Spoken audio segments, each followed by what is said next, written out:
More variety.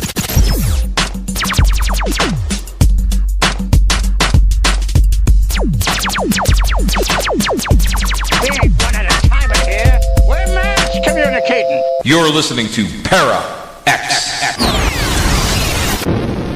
Stirring the Cauldron is sponsored by McGovern Tour Design, creative custom tours featuring you as the tour leader. McGovern Tour Design creates itineraries that focus on your special interest.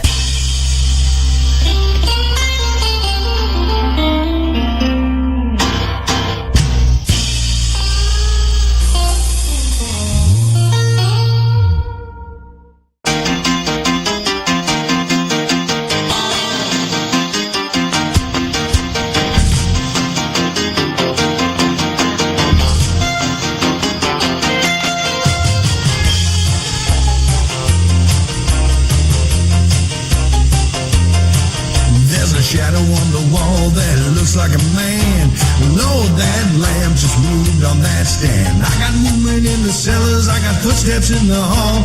There's no time to waste, I better make some calls. I gotta get ready, make everything right, 'cause all my rowdy friends are goes hunting tonight.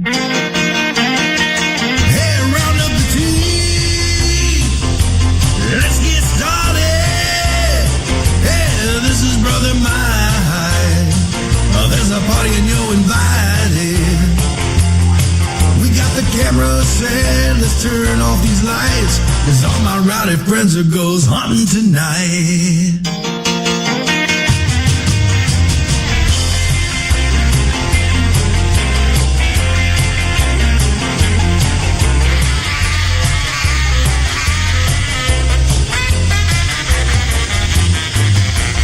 This old house has a long history. It should be real, real good for activity.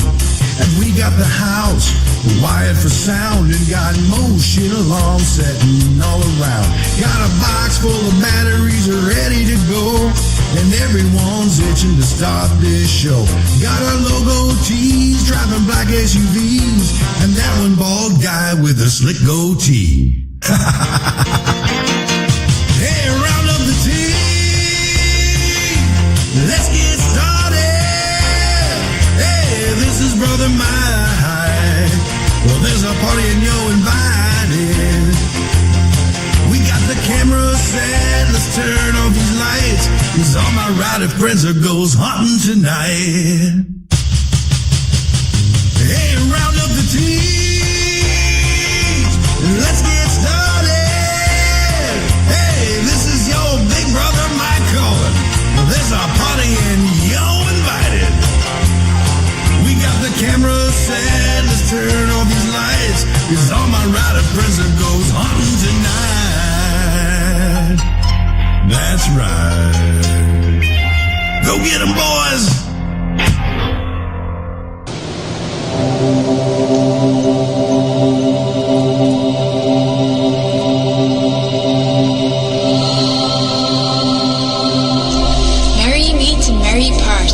Cheeks and warm the heart, for tread the circle thrice about, to keep unwelcome spirits out. Bide within the law you must, in perfect love and perfect trust. Mind the threefold laws you should, 3 times bad and 3 times good. These 8 words the read fulfill, and ye harm none, do what ye will.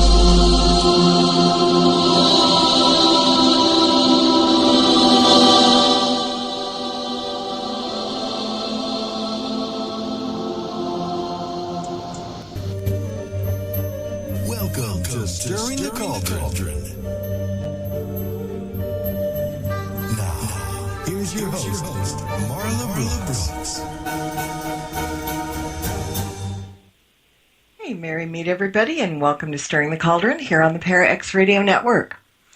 You know, I'm sure many of you read the story lately that's been floating around Facebook and other places about the paranormal investigator who recently died after investigating in an old building. Unfortunately, she wasn't wearing a protective mask and inhaled mouse and bat droppings that were stirred up by the investigation, and it attacked and infected her lungs, and she ended up passing away from the effects. Now, Most of us are aware that old buildings contain hazardous substances like asbestos and fiberglass insulation, not to mention the dust. There's also rotten wood and collapsing structures and all kinds of things that pose a danger to any paranormal investigators who are out there and not being too careful. So that's what we're going to kind of talk about tonight, because I think a lot of people go out there thinking, oh, I'm going to just go hunt a ghost and let's see what happens, without thinking about some of the things that could happen to them in the process. And who better to talk to about that than the legendary ghost hunter himself, Richard Sennett. Now, Richard is an internationally known and respected researcher of the paranormal. He's been hunting ghosts since 1978, when he saw a ghost monk at Mission San Antonio de Padua in California. And since then, he's hunted ghosts all over California, Nevada, Hawaii, New Orleans, England, Baja, Mexico. And tonight he's here to talk to us about the dangers of ghost hunting, a subject that he's quite familiar with. Richard, welcome back to the show. Glad to be here. And I think it's an important topic to talk about, because a lot of people who go into ghost hunting, they think it's a lark. They're just going to wander around, but they don't realize that dangers can come from several different levels, including, as you mentioned, mouse droppings, the hantavirus, which can be fatal. There's spores, all sorts of things. But on the other hand, we shouldn't be limiting ourselves to having to run around in a hazmat suit. But still, there are dangers out there, and we need to be aware of them. One of the things I tell people is, if you're going out ghost hunting, take a first aid kit with you. You may well need it. I know I've been on investigations where people have had parts of buildings collapse on them. You're going into these old, abandoned places, and you're out there by yourself sometimes. That can be incredibly dangerous. I was investigating a 100-year-old Victorian, and I was told that the house had been used as a mortuary, and most of the activity was in the basement. So I went to the back porch, what I was told was the entrance to the basement. They didn't tell me that it was a trap door. And I was looking around for some kind of door, to go down some stairs. Instead, I found myself standing on top of the trap door. The lock broke, and I plunged 9 feet into the basement.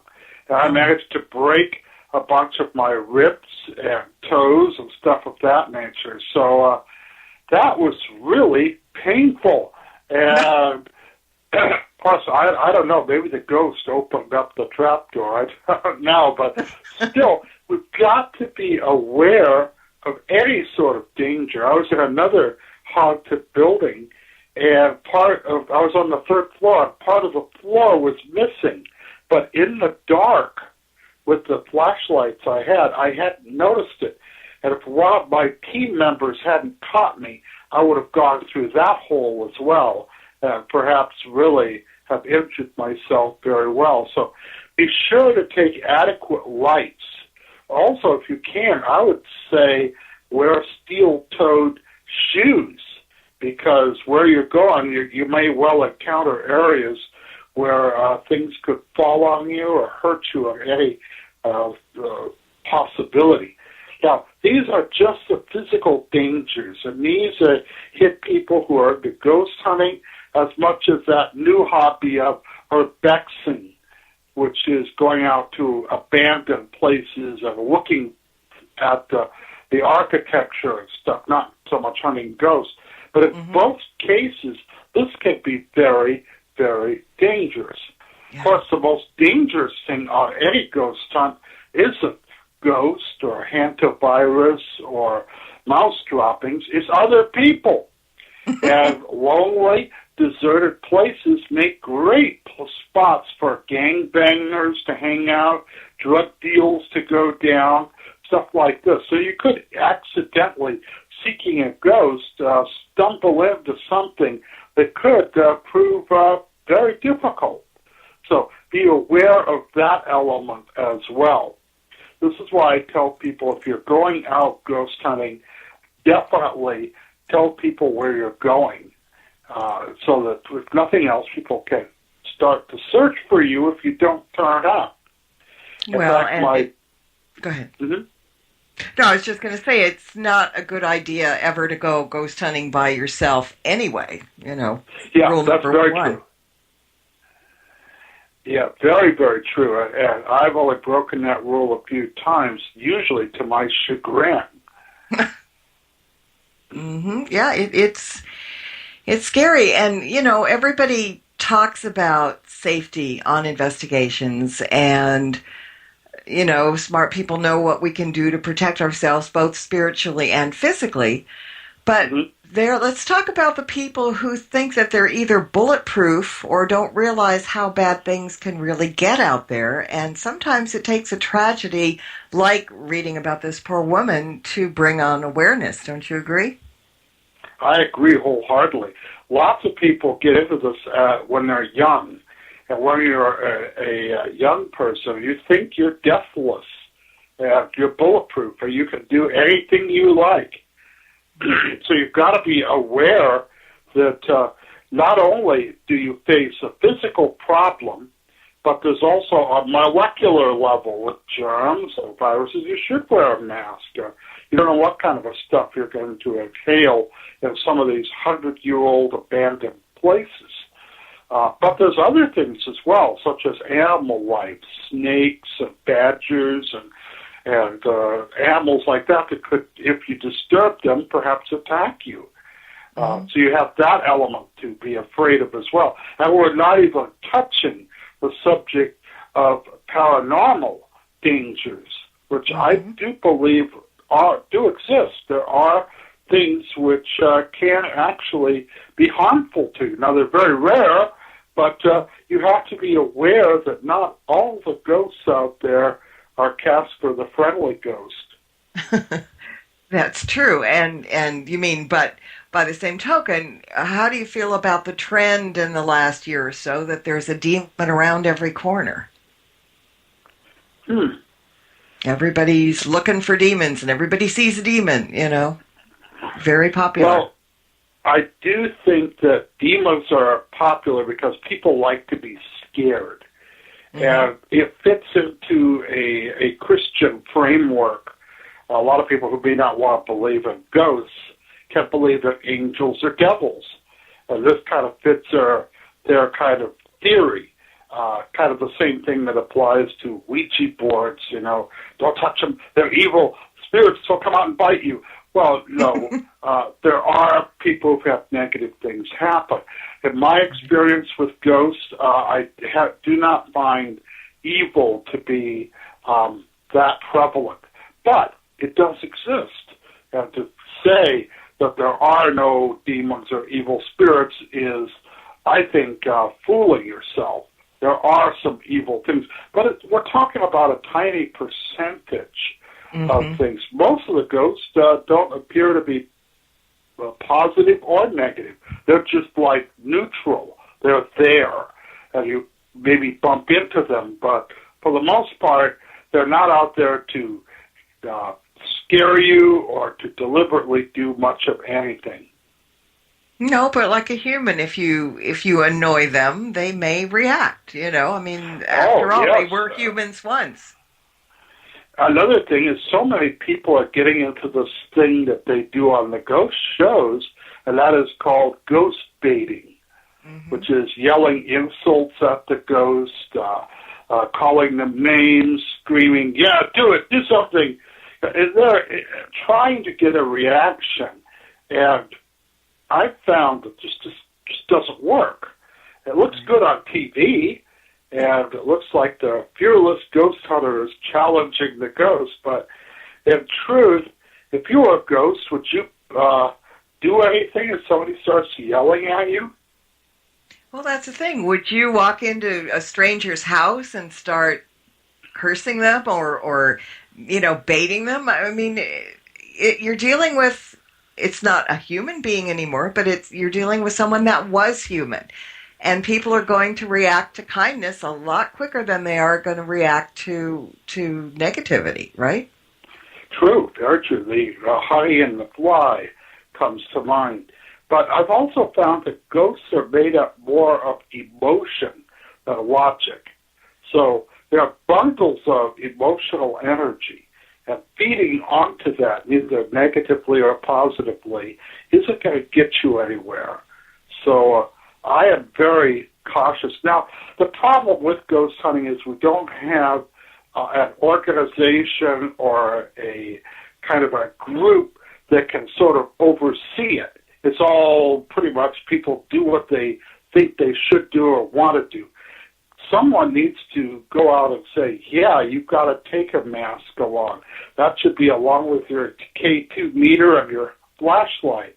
People should say, yeah, let's have a safety kit, even a small first aid kit. I know Red Cross sells them in all sizes. People should investigate where they're going in the daytime before they go back there at night, because dangers that you can't see in the dark might be very apparent in the daytime. Mm-hmm. There's so many safety issues that come to mind, and I don't know how many people may have to be injured or perish out ghost hunting before people start to wise up that this is a kind of an endeavor or hobby that needs to have a few guidelines and a few rules to it. That's right. Well, everything in life has to have rules, but again, a lot of people make up their own, but there are no set rules per se. There's no manual that ghost hunters grab onto and this is how we need to follow, because everybody's different and everybody has a different way about them. But by the same token, there are some logical methods that need to be universally accepted. And protection and safety is probably number one on the list.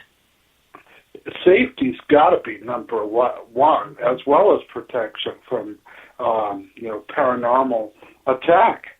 People have to get something going that will let them realize that going ghost hunting isn't always a simple thing.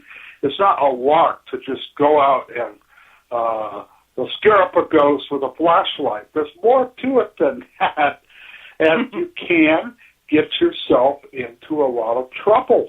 That's one of the things which I like to tell my students, and I like to warn people that this thing has to be approached, methodologically. It's got to be done with a certain kind of outline of how you're going to do things. Trouble is, a lot of young people, let's go ghost hunting. I got my flashlight, got my K2 meter and my tape recorder, and off they go. And the sad thing about that is that people can be unprepared when danger strikes. Exactly. And, you said they've got their flashlight and their tape recorder or whatever. They also, and this is something that I really jump up and down and get on my soapbox about, it's the tape recorder, the flashlight, and the case of beer that they take along with them. Mm-hmm. And it does no good to just be reading bleed-throughs from older tapes. Mm-hmm.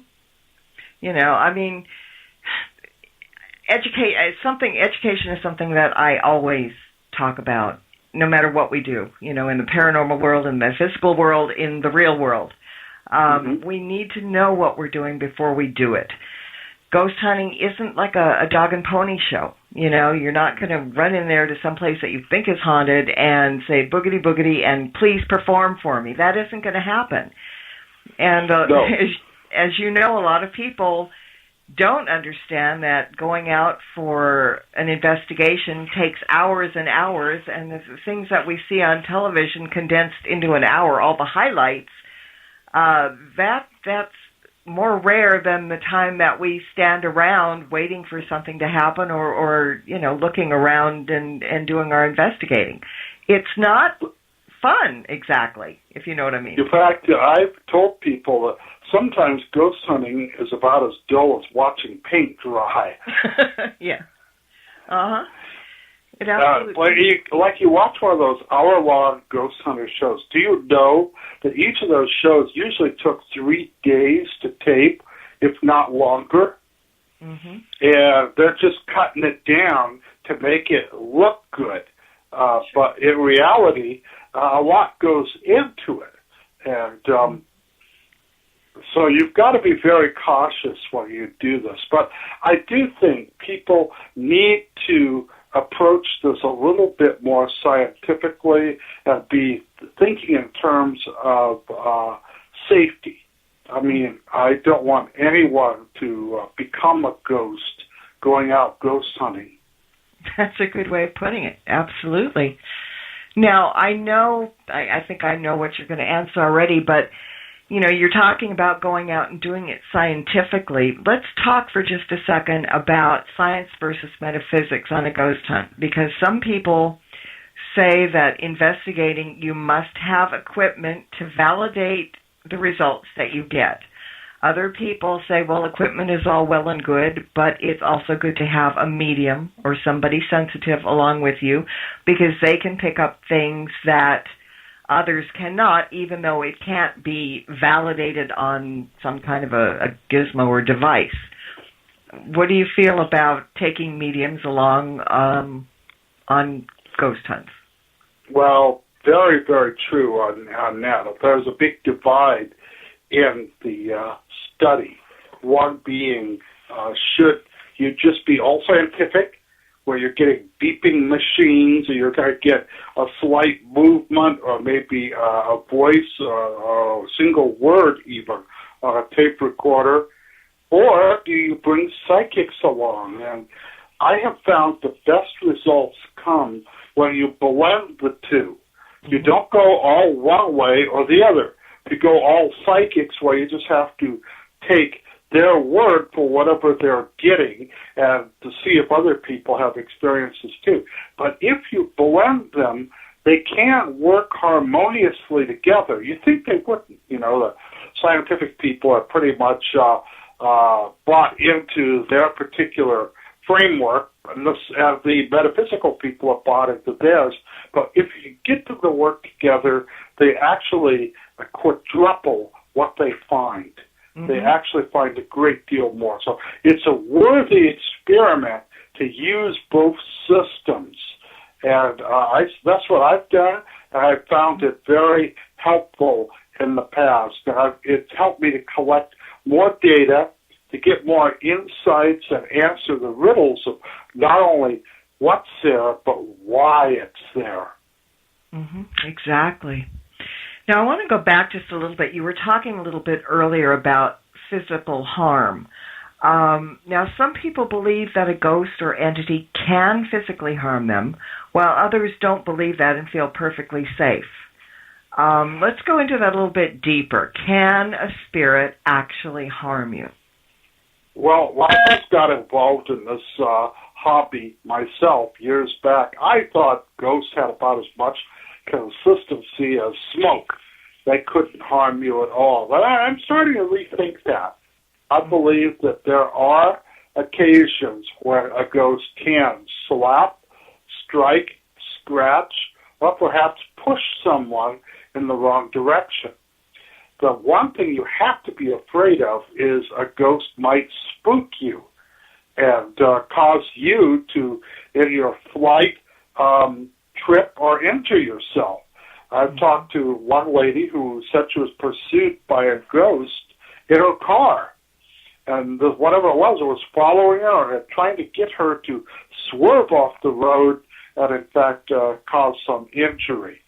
So I believe ghosts can harm you, but I think it's rare. I think these kinds of things do not happen a lot.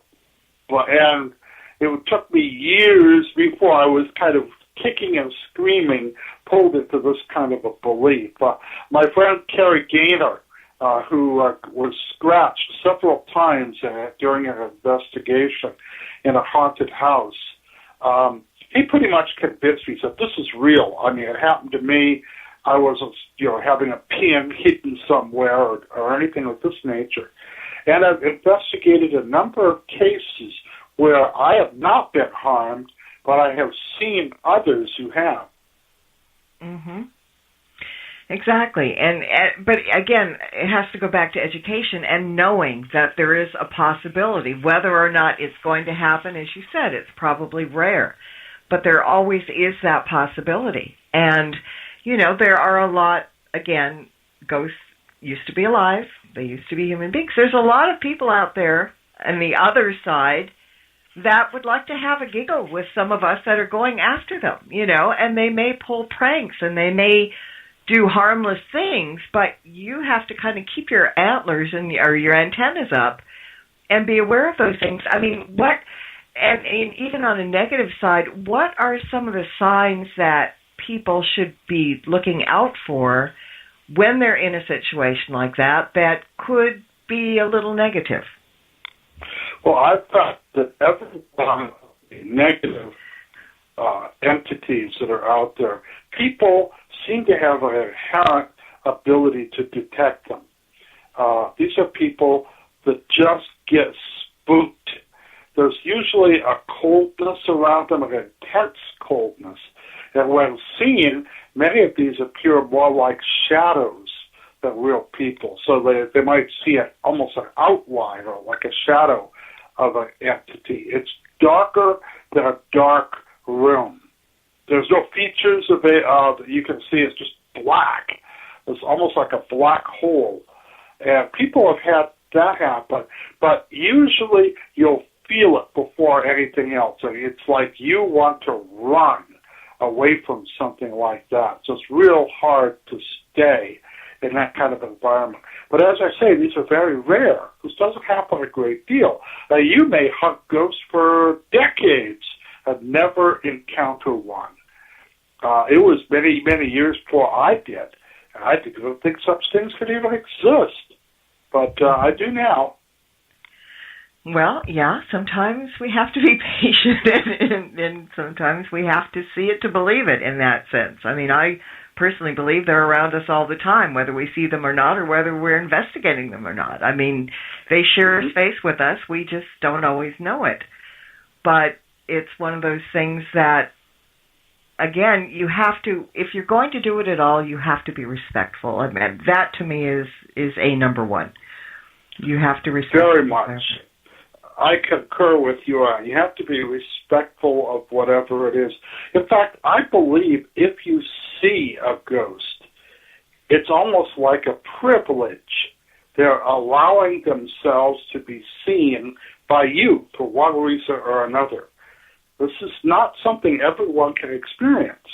This is sort of like a phenomenon of some great caliber. So accept it. If you see a ghost, count yourself as one of the lucky ones. In fact, the biggest feeling I can actually equate to seeing a ghost isn't fear at all, but wonderment. Also, ghosts tend to appear for such a short time. You don't really have time to get all scared or frightened because you have, all of a sudden you see this thing, you say, oh my God, that's a ghost.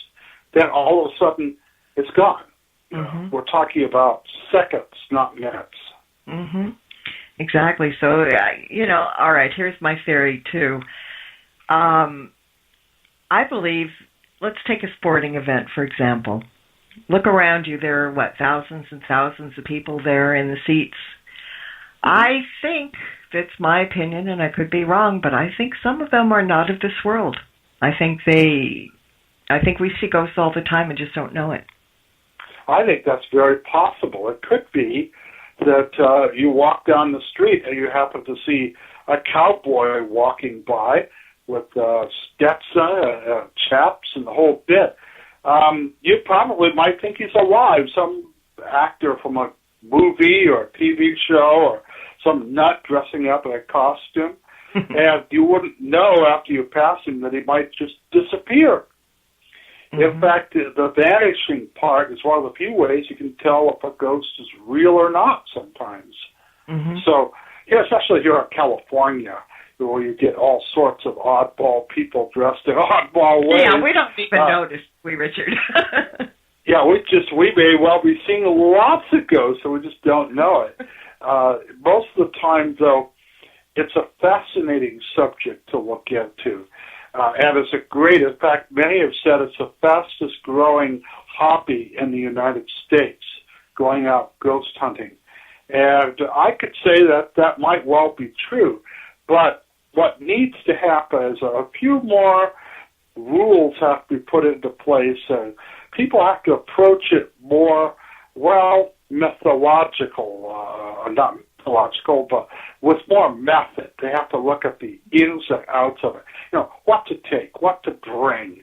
Well, a good example, and this, by the way, I was on the Ghost Adventures. They actually had their cameras, the batteries run dry, even though they were brand new. Mm-hmm. So whatever you do, always take extra batteries, because this occurs quite a lot. Ghosts have the ability, I believe, drain the power out of things. Mm-hmm. Well, they have to draw energy from somewhere, and what better than batteries, right? Now, oddly enough, I have not seen them drain like a spare battery. In other words, if you've got a battery in a camera or something, it'll drain that. But if you have a battery in your pocket in a package, that will be spared. So almost as if it has to be hooked up in some way before they can actually get to them. Interesting point. Didn't think about that. But I've had batteries drained all the time. I have too, but that's normal for ghost hunting. If you don't have spare batteries, you're a fool. Oh, the worst thing I like is when they drain the battery out little by little, and you get these very bad tape recordings of real slow voices because it's being drained, and the tape recorder is going slower and slower. But you just got to do it. That's one of the things that you got to have. Flashlight, and you should have enough flashlights so you can really see where you're going. Good shoes and good equipment. Also, I have found it's always cold wherever there are ghosts. I don't know what it is, whether it's they're robbing energy from us or just the nature of things, but I've always found them to be cold. Another little rule of thumb I have, don't go ghost hunting if you're sick. If you're not feeling up to par, shine it on. Don't do it. And I tell psychics, too, that if you're feeling under the weather, don't try to give a reading or try to do anything psychic. It's best to postpone that for another time. Mm-hmm. I agree, and that's like in the real world. As you're saying that, I remember I was doing a magazine article about Tippi Hedren's Shambhala Wild Animal Preserve here in California, and there were a group of us going in, and one of the women had a broken leg, and she was told that it would be best not to, even though most of the wild animals, the cats, are in cages and compounds. They don't let anybody on the property that is in any way compromised, because it gets the animals riled up. The animals see weakness, and they get very agitated. And that's kind of the strangeness of it. And well, I thought for a second we something had happened, but I've had that occur before. So, we got it. We're back. So, hello? Can you hear us? I have a bad connection now. Tell me, what's your next question? Well, we were talking about things to take on an investigation with you. What some of the very basics that you need to take? Well, first, a really good flashlight, maybe a couple. I would also include a compass, a first aid kit, dress warmly, because as I say, it'll get cold. I would get some good shoes, so if you fall or you're injured, you're not going to hurt your foot or something like that. So you should wear flip-flops or something like that. And I would take a blending of equipment. So it could be anything from a metaphysical pendulum and dowsing rods to K2 meters and EMF meters and things of that nature. Always a good tape recorder, and of course another good item is a camera. And I found it doesn't really matter what kind of camera, what sort of film, if you use film cameras, doesn't really matter. It's just to take lots of pictures. The more pictures you take, the better. Even if there's no ghosts appear in them, it'll help you to document what you're doing. And as always, take lots of notes, not just a few, but a lot of notes to document whatever you're doing. It's a very important element in all of this ghost hunting, is to keep track of when and what you were feeling at that point in time. That's all important in writing a final report. Mm-hmm.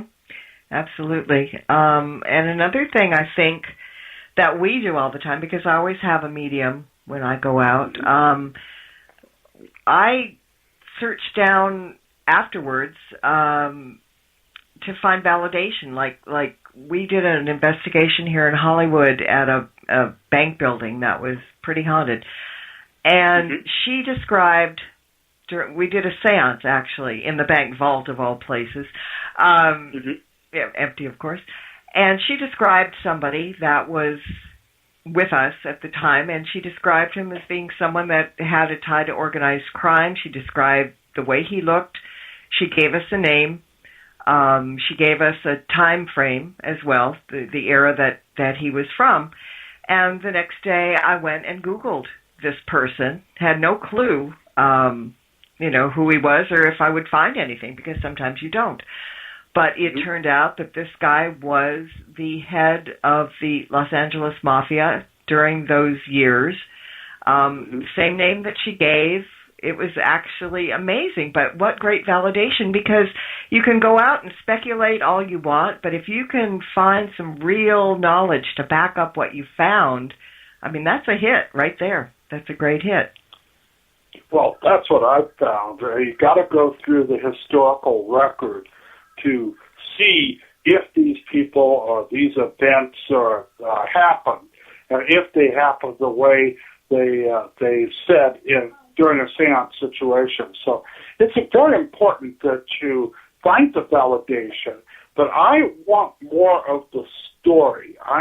That's why I get kind of frustrated by the scientific people who are very content to have an object move 2 inches, or to get a photograph of it moving, or to get a beep, or even one word on a tape recorder. Yes. Now, that's okay, but I want to find out more. I want to get names and why they're here and what is the cause of their haunting. I want to get the full gamut of what occurs at a haunted site.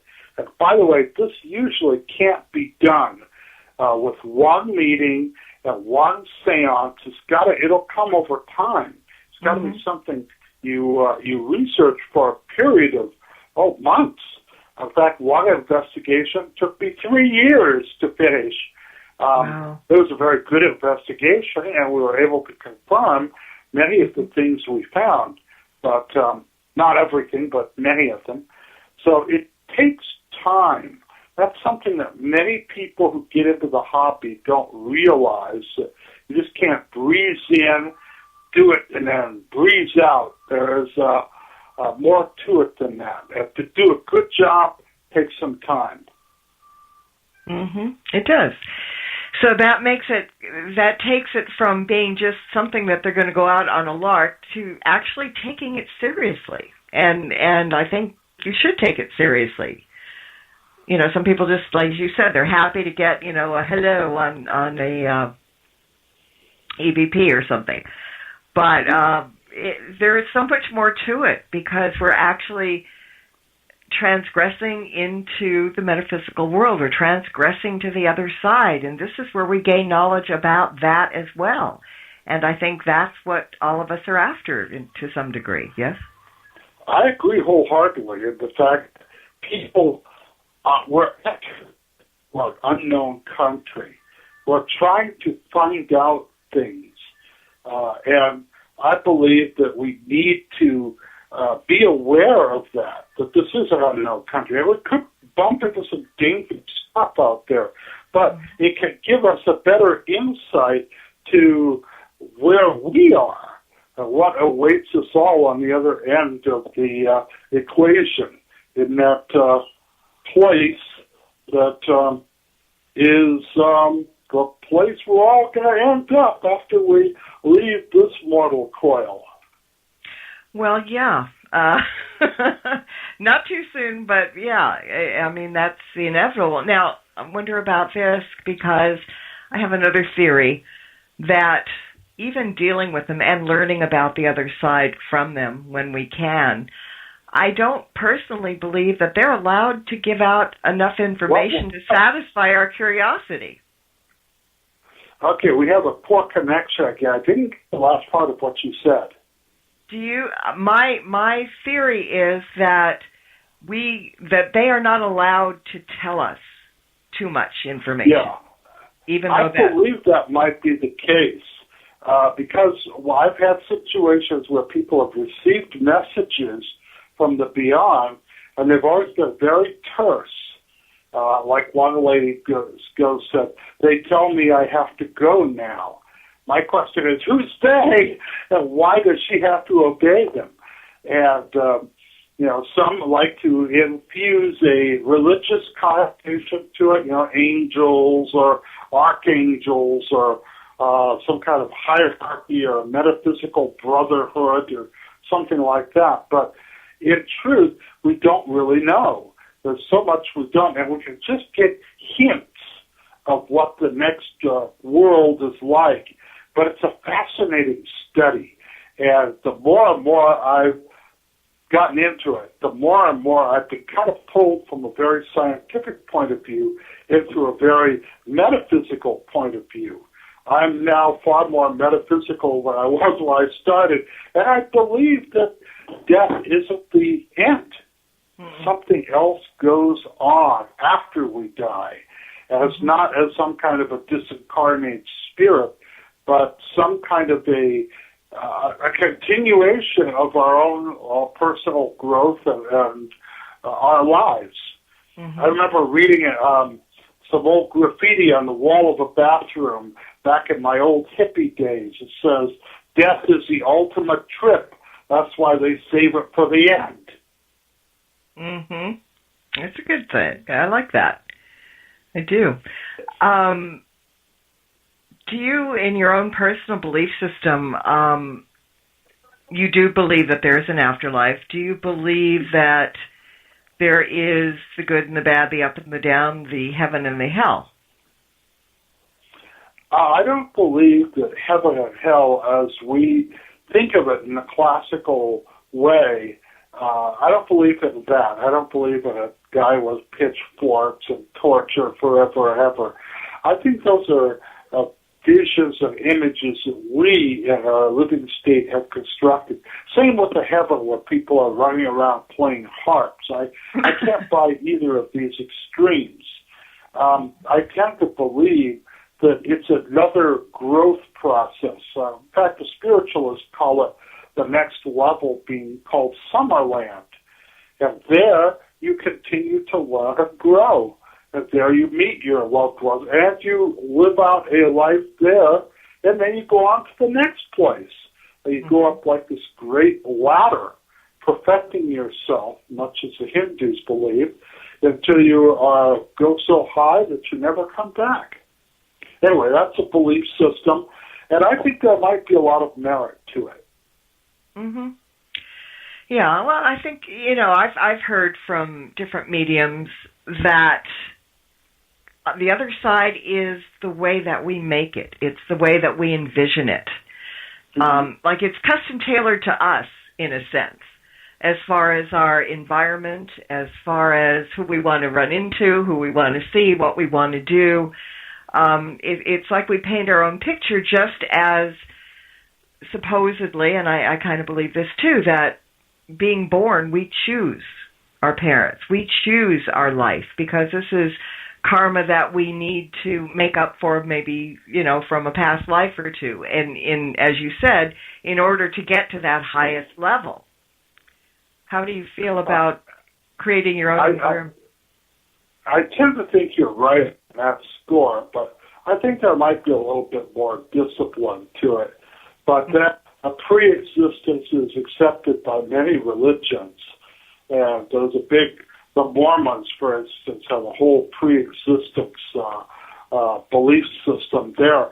I don't know if I've selected my parents. I guess I would have selected someone a little wealthier had I made the choice.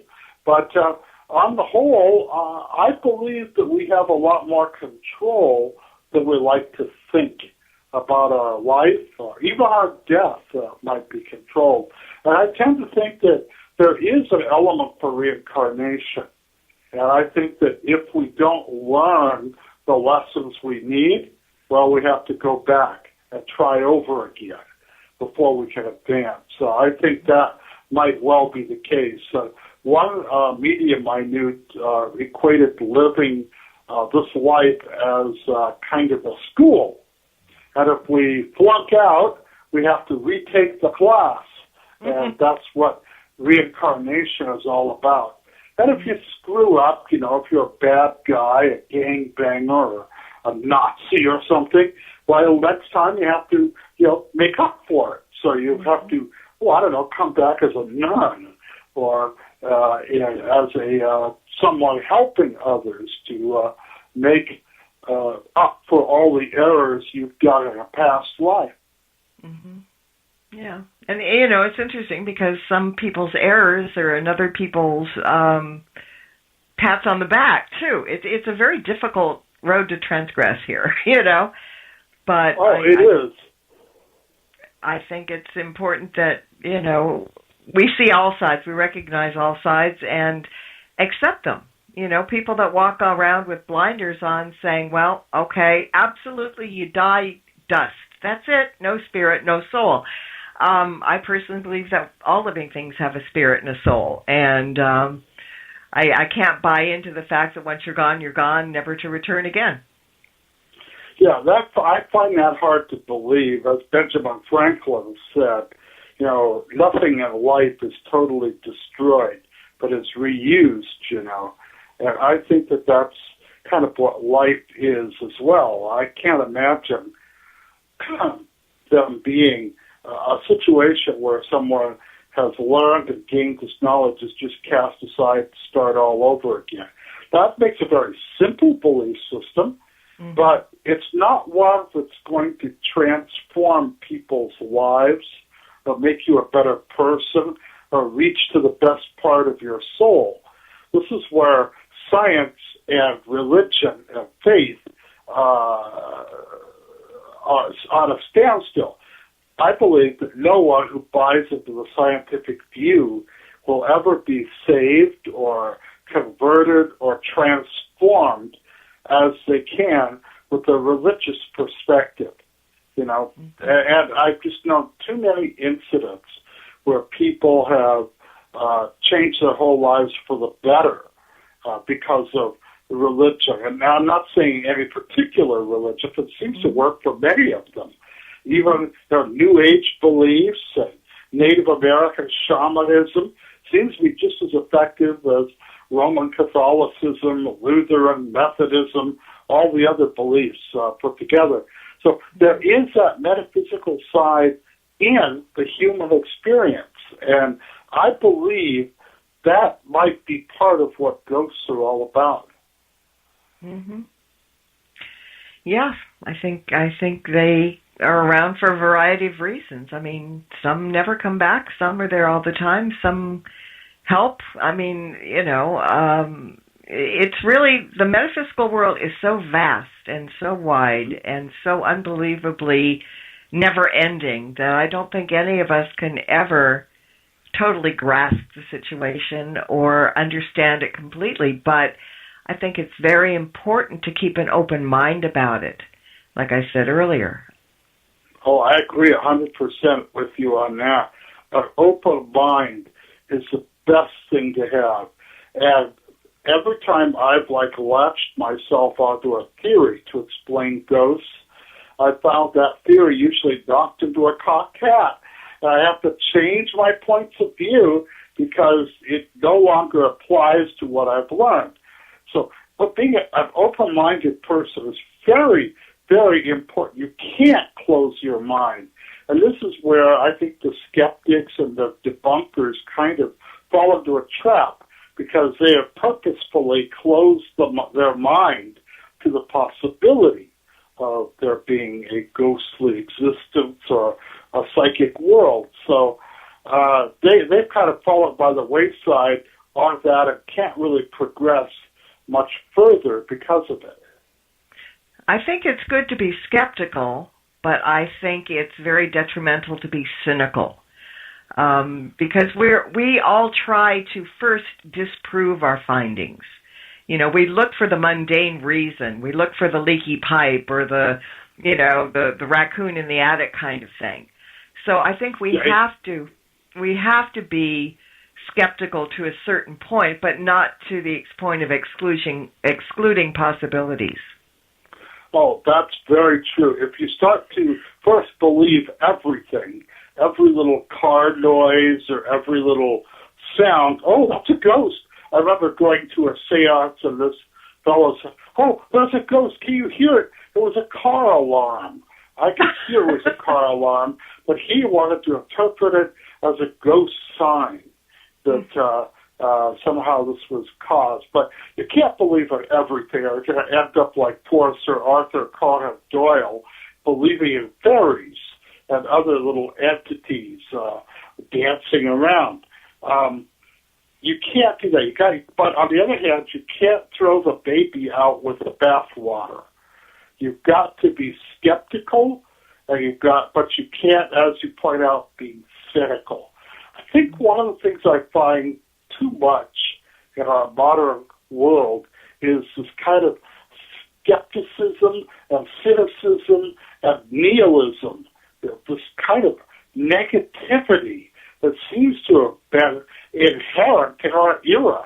I find it very distressing. Of course, I'm an old hippie. I was part of the optimistic hippie movement long, long ago. We wanted to save the world. We wanted the Age of Aquarius. We wanted people to be open-minded and accepted new things. Now there's just like this negativity all over, and you see it invading our literature. I mean, coming out of the our era, things like Star Trek, and what you get out of the modern era is everything bad. You know, zombies ruling the world and killing everybody and fighting them. Yeah. That sort of negativity, I think, poisons the soul and makes it more difficult to actually keep an open mind and accept that there are positives in our world. Mm-hmm. Yeah, more than we realize. And one of the negatives, though, is that this hour is wrapping up really, really quickly. Before it does, I would kind of like to have you tell our listeners what you've been up to, what you're going to be up to, what's coming up with you in the near future. Well, I've been very busy right now and taking care of some family matters, but I'm about to start a new investigation of a haunted pub where 3 ghosts haunt, and it might actually be the ghost of a sailor who was stabbed to death back in the 1970s. Now, the bar is located in Oxnard, and it was near the naval base and built back in 1938. And by the way, I don't think they've changed the decor since 1938. It's a really great place. That's one investigation. Another one is an old restaurant called the Deer Lodge up in Ojai, California. They serve venison, and the whole place is decorated with antlers and heads of dead animals and stuff like that. There's a ghost there. I'm going to be investigating that coming up pretty soon as well.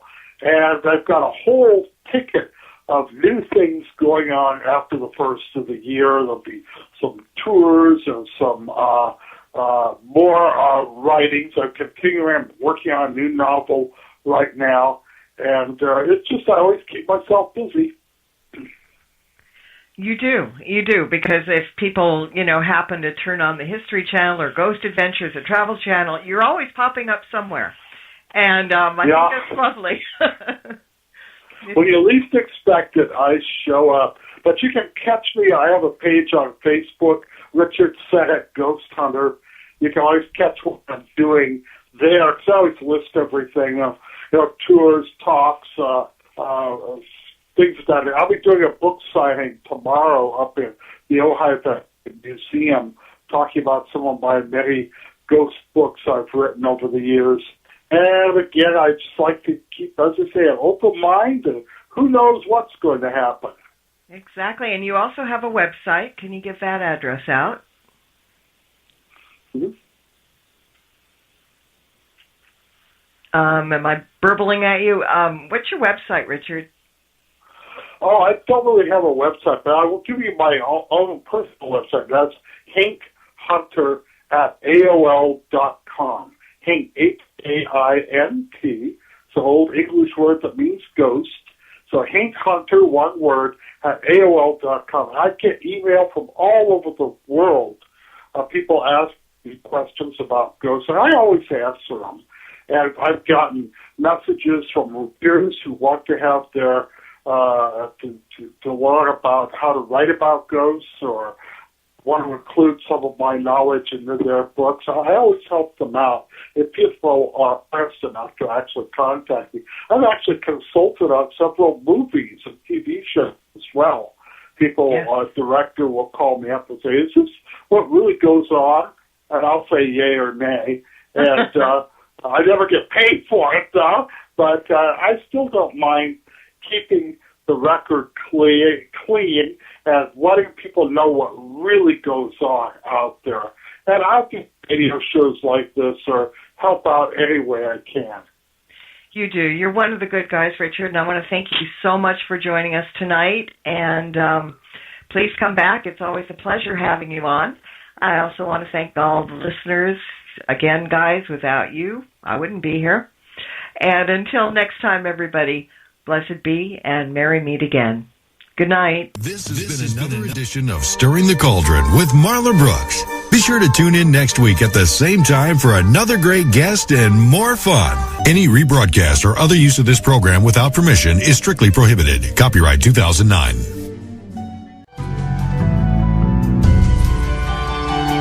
You have been listening to the Para X Radio Network.